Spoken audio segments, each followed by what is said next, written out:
Хүн төрлөختөн анх үүсэн бий болсон цагаасаа үзэж харсан зүйлсээ дүрслэн үлдээсээр иржээ. Ийхүү дүрслэн бүтээх үйл явц цаг хугацаа өнгөрөн хүний нийгэм өөрчлөгдөн хуурахын хэрээр дүрслэн үзүүлж буй зүйлийн илэрхийлэх утга санаа нь улам төгөлдөржиж, урлан бүтээж байгаа материал нь илүү баяцсаар урлаг болтлоо хөгжиж чадсан билээ. Энэхүү дүрслэх урлаг сонгодог хэмжээнд хүртлэх хөгжсөн 3 төрлөөс бүтдгийн нэг нь уран баримлын урлаг юм. Уран баримлын урлаг түүхийн үнэн болон хүн төрлөختний оюун санааны илэрлийг чулуу, мод, шавар, хөрөл зэрэг хатуу материал дээр болгохдоо уран бүтээлчдийн уруухан авиас бэлгийн чадварын үр дүн хэн бүхний нүдэнд эргэн тойрон харагдах боломжтойгоор бүтээгдэдгээрээ онцлогтой.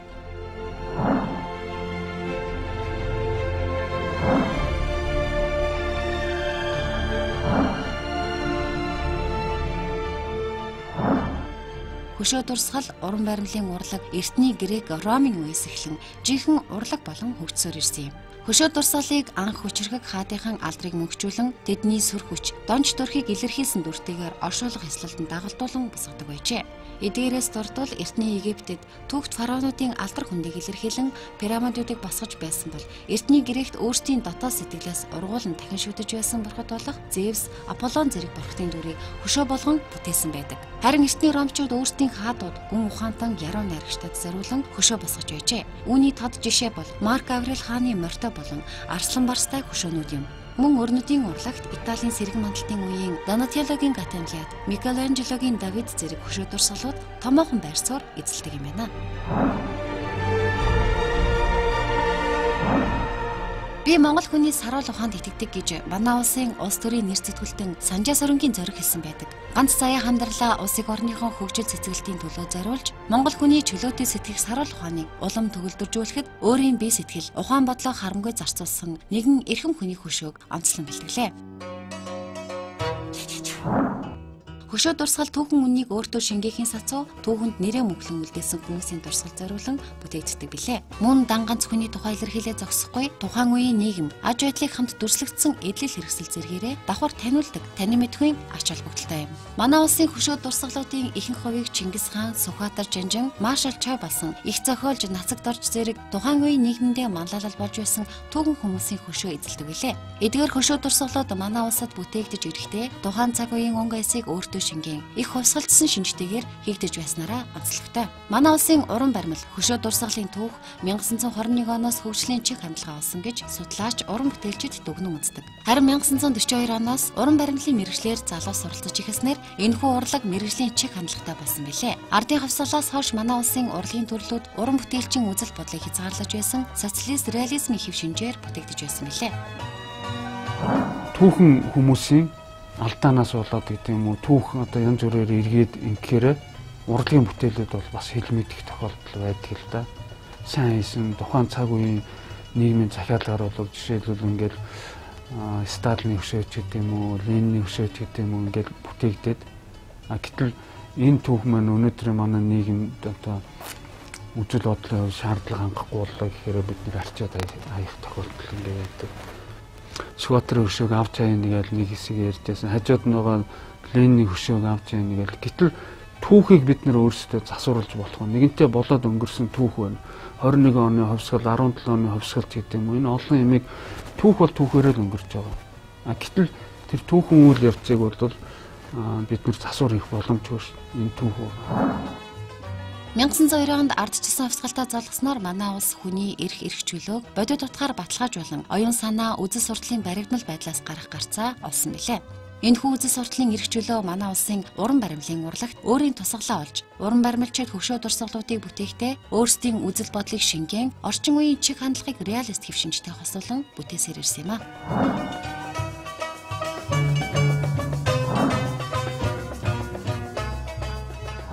1990 онд үзэл бодлын хязгаарлагдмал байдлыг үгүй болгон эх орноо төлөөлөн ардчлал шинжлэлийн дуу хоолой болж усан эрхэм хүн бол Санжаа Сөрөнгийн зориг агсан билээ. 1902 онд зориг агсны дурсгал зориулан бүтээсэн түүний хүрэл хөшөө Монголын ард түмний зүрх сэтгэл, ардчлалын бэлэг тэмдэг болон мөнхрөн үлдсэн юм.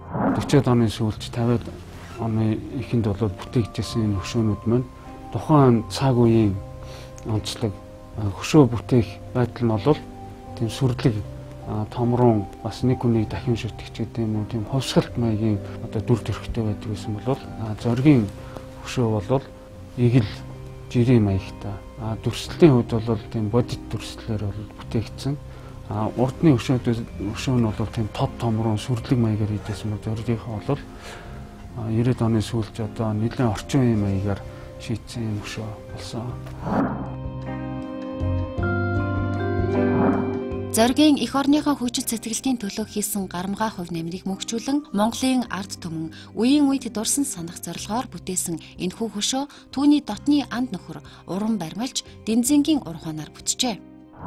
Тэгэхээр зоригийг сайн мэддэг хүн хийсэн тэр хөшөө одоогийн хөшөө бол зоригийн дотоод сэтгэлийг зоригийн би одоо юу биш л дээ. Одоо урлаг судлаач хүн биш.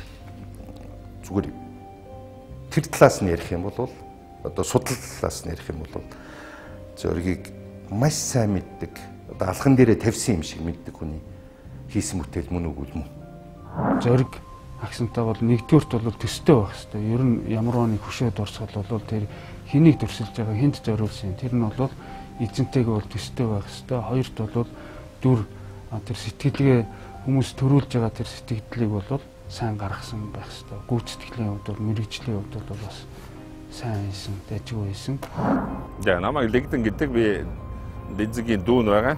Энэ зоригийн хөшөөг барьж явах үед би бас хажууд нь байлцаж бас баг зэрэг ажлын хар бор ажлыг хийцчихсэн болохоор бас Дэнзаах одоо эзгүүд нь намайг жоохон тайлбар өгчээрэй гэж гуйсан юм аа. Энэ хөшөөнд дээр тэгээ Дэнзаах гартан оролцож ер нь авторн гэж явдгийн. Тэгтээ дүүнээс гадна Дэнзаахтай уран баримлж амгалан уран баримлж болд эдгээр бас гардан оролцож энэ хөшөөг бүтээсэн байгаа. Уран баримлж Дэнзэнгийн бүтээсэн зоригийн хөшөө бол 1990 оны ардчилсан хувьсгалаас хойш манай улсад болсон хүрэл хөшөө дурсгалуудын анхдагч билээ. Хүрэл гэдэг мөнх настай материал гэж манай уран бүтээлчид ярьдаг. Уран баримлж Дэнзэн зоригийн тэрэл аяду тайван эгэл жирийн атлаа бодлогоширсан төрхийг Монголын ард түмний зүрх сэтгэлд мөнхлөн үлдээхийг зорьсон энэ юм аа. Боронзоор зутгагдсан байгаа. Боронзоо ер нь бол байгалийн салхи бороо наран дууд нөлөөнд автагддаг сайн материал болохоор баг мөнхийн материал гэж үздэг. Өөрөө бол тийм эрдмийн хүн байсан, багш хүн байсан. Учраас бол энэ хөшөө бол маш энгийн маягаар төрсөлсөн байна. Хоёрт энэ зоригийн хөшөөнөөс өмнө бол манай Монголын уран баримтлалын урлагт бол хүрэл зутгуур бол баг хийдгүй байсан. Дэн нацаг доржин хөшөө эс тооц бол ер нь ихэнх зэс хүмүүл юм уу, цементэр юм уу, яг өдөө орон нутагт хийгдэжсэн. Тэгээд энэ хүрлээр хийдэг маань бол хятадд энэ зоригийн хөшөөг бол цотгуулж хамгийн анх бол ингэж хийлгсэн хөшөө. Эх орон элгэн садан Монгол ахын дүүсийн эрх чөлөөний төлөө өөрийн зүрх сэтгэл, ухаан бодлооч хилээж ардчилсан хувьсгалыг бие сэтгэлээрээ удирдах байсан энэ л эрхэм хүний хөшөө бидний амьдралын өдөр хоног тутмын нэг хэсэг болон зогссоор засгийн газрын зүг харан зогсож байгаа дүр бүхий энэ хөшөө түүний нөхдийнхөө хамт цогслооч чадсан ардчлал гих чухал хүний эрх чөлөө үзэл бодлыг дээдэлсэн нийгэмд Монгол үндэстэн ард түмэн амьдарч байгааг үргэлж сануулan оршиж байдаг билээ. Мөн энэхүү тэмцэж байж олж авсан ардчлалын жинхэнэ утга бол тэгшэрх тэнцвэрт байдлын илэрхийлэл гэдгийг үр хойч минь ойлгож, эрхээ эдэлж, үүргээ ухамсарлаж амьдрах шаардлагатай гэдгийг анхааруулж байгаа мэт. Ардчлалын үрээр монголчууд хүссэн орон нутгатаа хүссэн зүйлээ хийж амьдрах эрхчлөөтэй болсон. Энэхүү эрхчлөөгөө харин ямар хэлбэрээр эдэлж ийнэ гэдэг маань сүүлийн үе залуучуудын дунд нэлээд дутагдaltaй зүйл юм шиг надад санагдаад байдаг. Өөрөөр хэлэх юм бол хүний эрхчлөө үүрэг хариуцлага гэдэг зүйл маань нэг шугамн дээр буюу параллел одоо шугамн дээр явж байгаа гэдгийг өөрөөр нэг юмны хоёр тал гэдгийг ойлгох байна. Тэгэхээр эрх хэрэгчлөөтэй байна гэдэг юу гэж ойлгоод байна вэ гэхээр дур зоргоороо аашлах, дураараа байх, хариуцлагагүй байх, ямар нэгэн үүрэг хүлээхгүй байх гэж ойлгоод. Ерөөсөө л дураараа байж байгаа.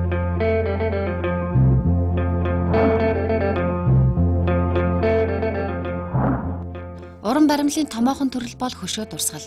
Өөрөөр хэлбэл хөшөө дурсгалыг түүхэн хүний дурсгал зориулан бүтээдэг дурсгалын баримл гэж нэрлэж болох юм а. Монголын ардчилсан хувьсгалын удирдагчдын нэг нэрт улс төрч Санжаа Сүрэнгийн зоригийн хөшөө бүтээхдээ уран баримлч Дэнзэн түүний ард иргэдийнхээ дунд жирийн иргэний хуваар амьдарч байсан энгийн даруй дүрийг бүтээхийг зоржээ.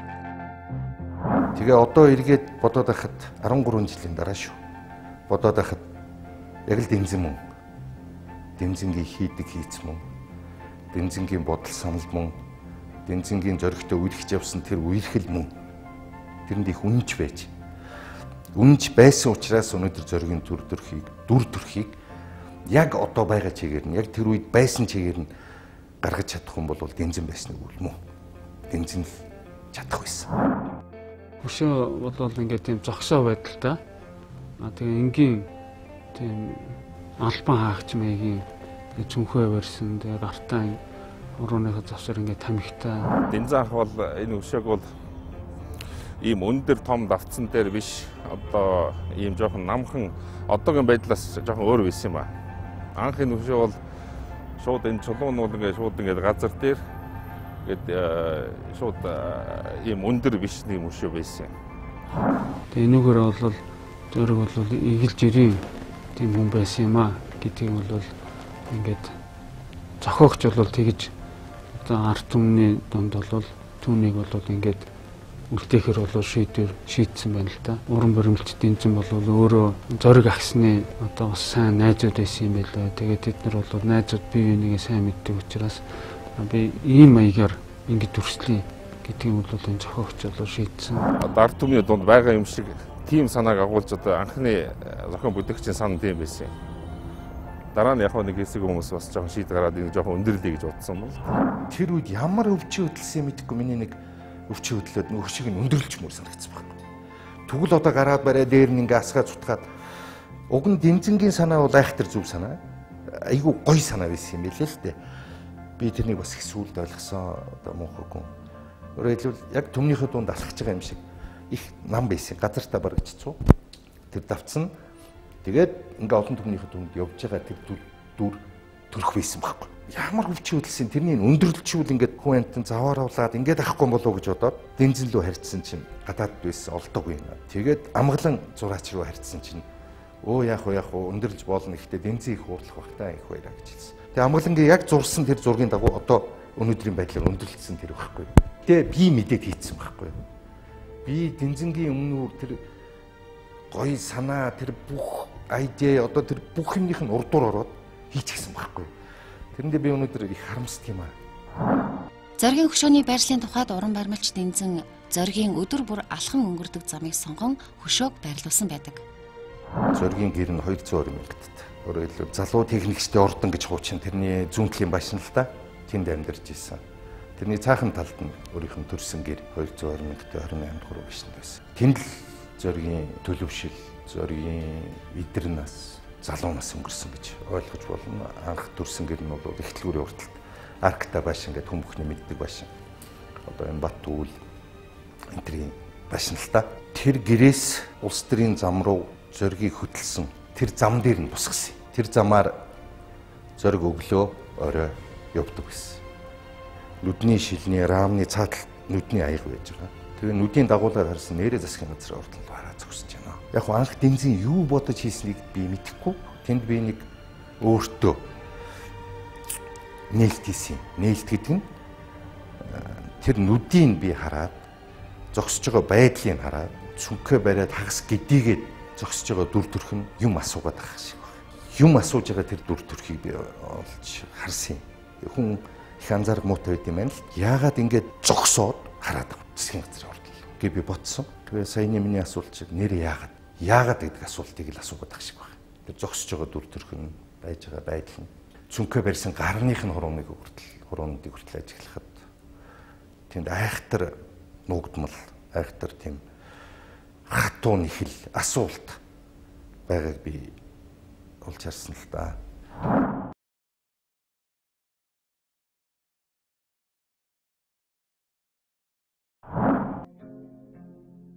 Альва түүхэн үйл явдал бүхэн өөрийн эзэнтэй байдаг. 1990 оны ардчилсан хувьсгалын эзэн бий бол Санжай Сүрэнгийн зориг билээ. Зориг 1980-ад оны үед Оросын холбооны улсаас суралцж явах үеэс нь түүний ардчилсан дэвшилтэд олон ургалж үзэл бүрэлдэж эхэлсэн гэж үздэг. Энэ нь тухайн үед түүний дүүдээ бичиж байсан Монгол залуус дэлхийн нийтийн соёл хөгжлөөс хоцрох учиргүй гэсэн утга бүхий захидлуудаас тодорхой харагддаг. 1980-аас оноос үзэл бодлороо нэгдсэн залуус ардчлал шинжилгээ хийхээр зориг шулуудан цуглаануудыг зохион байгуулах болсноор манай улсын түүхэнд ардчилсан хувьсгалын эхлэлийг тавьсан юм.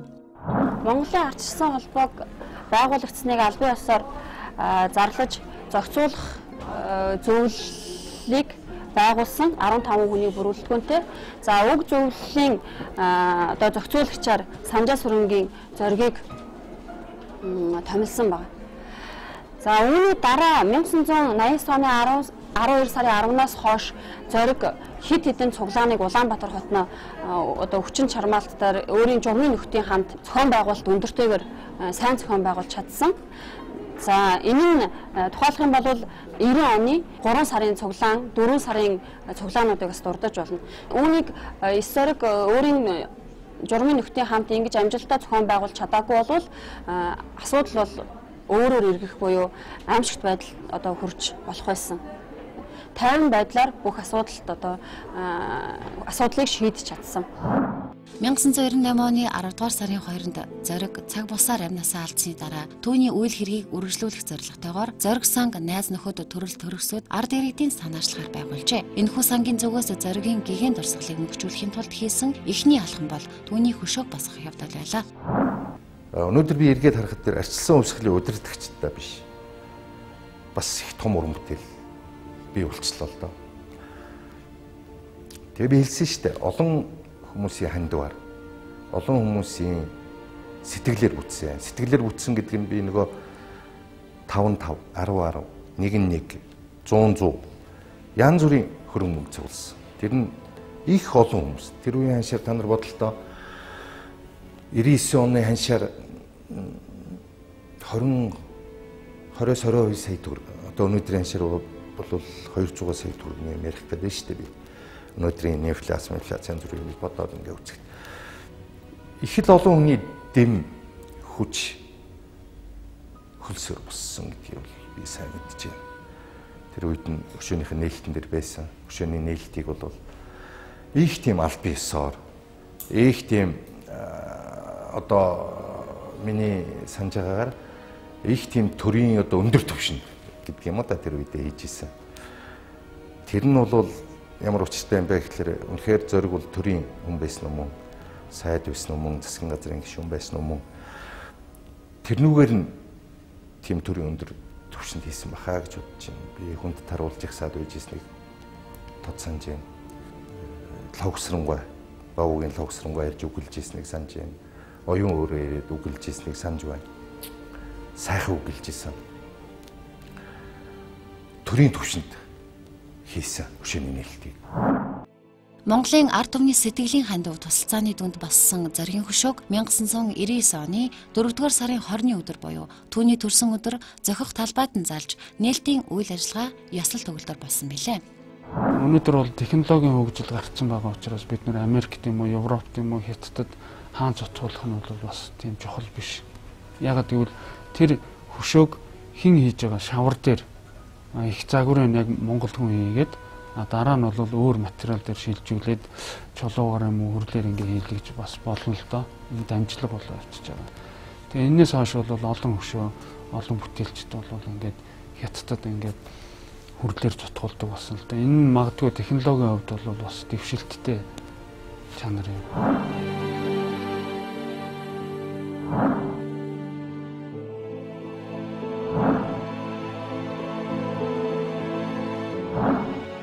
Мянган 1999 онд зоригийн хөшөөг бүтээсэн уран баримлч Дэнзэнгийн бусад уран бүтээлчдээс ялгарах гол онцлог нь абстракт чиглэлээр бүтээлүүдэд уралдагт оршино. Тэрээр дэлхийн бүхий л улс орнуудын төв соёлоодыг дагнан судалдаг байна. Энэ судалгаан дээр үндэслэн дэлхийн бусад орнуудын соёлтой эх орныхоо төв соёлыг харьцуулан жишиж, өөрийн улсын соёлын өвөрмөц шин чанарыг тоолон гаргаж ирэхийг зорддог байлээ. Дэнзэн хаваа ер нь их өвөрмөц хүн л дээ. Судалдаг юмнууд нь бол за уран бүтээлээс гадна түүх, соёл, баруун, зүүнээ ер нь тэр талаар мэдэхгүй гэж байхгүй. Уран бүтээлийн хувьд бол одоо за Монголоо гэж боддог хүн Монголыг сурталчилъя, гадаадад Монголыг нэг өвөрмөц талаас нь үзүүлэе гэж боддог. Тийм уран бүтээлийг ер нь төлөөлдөг хүн болов уу гэж би боддог. Тэгээ уран баримлч Дэнзэнгийн ер нь хөшөөд урсгалын баримлуудыг харж байхад бол нэлээд тийм өөрөө академид төгссөн хүн учраас тийм бодит хэлбэрээр бол айгүй сайн хийж байгаа. Зориг агсны хөшөө байна. Эренчингуй хөшөө байна. Тэгээд сүүлийн үед хийсэн хөшөө нь бол Beatles-ийн хөшөө хийсэн. Дэнзэн баримлж уран бүтээлч ямар мундаг ямар айхтар хөшөө хүрлээр тийм ээ хөшөөг ингэж амьсгалуулж болдгийм бэ, ингэж асуулгаж болдгийм бэ, уран бүтээл гэдэг юм чи ийм байд юм уу, дараа нь ийм бодогдуулд юм уу гэсэн тийм бодол өөр ирэхгүй орж ирж байна лээ. Тэнийг хараад үнэхээр сэтгэл хөдлсөн. Тэгээд тэрнээс хойш би Дэнзэнг, Амгаланг, Лэгдэнг бисэрч байна. Үнэхээр гайхаж байна. Үнэхээр том уран бүтээлч юм байна. Үнэхээр хөшөө гэдэг чинь зураг зурж байгаатай адилхан амьсгалдаг юм байна. Амьд байдаг юм байна. Юм бодогдуулдаг юм байна. Юмыг хөгжөө дэвжээж яадаг юм байна. Одоо юу гэх юм те товчхондоо хэлэх юм бол хөшөө гэдэг хүртэл харахад хүрэл мөртлөө амьсгалж яадаг юм байна гэдгийг би олж харсан л та. Уран бүтээлч Дэнзэн дан ганц уран баримл хийхээс гадна график дизайны урлагаар уран бүтээлээ тойрогдог байна. Зураг нь бол социализм одоо биднээсээ ихэнх зураачуудын шиг тийм биш. Маш өвөр үнс маягаар. Тэгээд түүнд нь бас барууны тэр дюрерч вэ одоо ямар ч нэг тиймэрхүү нэг өөр дунд зүүн зураачид бас их нөлөөлсөн болов гэж би боддог юм. Бас өрнөд дорнодын зураачуудын тэднээсийн уран бүтээл бас нөлөөлсөн болов гэж би бас санагдаад байна надад. Түүний бүтээлүүдээс онцлон дурдвал Төв намын сангийн урд байрлалтай бэлгүүн номч Бямбарын Чингийн хөшөө, улсын их дэлгүүрийн урд талбайд орших домогт Beatles-ийн хөшөө, худалдаа хөгжлийн банкны урд талбай дахь цаг цамхаг, мөн хар хорон хотод сундарсан их гүрний зохицолбор зэргийг нэрлэж болох юм а. Мөн түнчлэн уран бүтээлч Дэнзэнгийн Унгар улсад босгосон 1930 онд хөнөөгдсөн Монголын буддистуудын дурсгалд зориулсан хөшөө, дэлхийн 2 дугаар дайнд ам өргөцсөн Унгарын ард түмний дурсгалд зориулсан хөшөө, мөн Самарын эмэгтэй зэрэг дурсгалын баримлууд байдаг үлээ.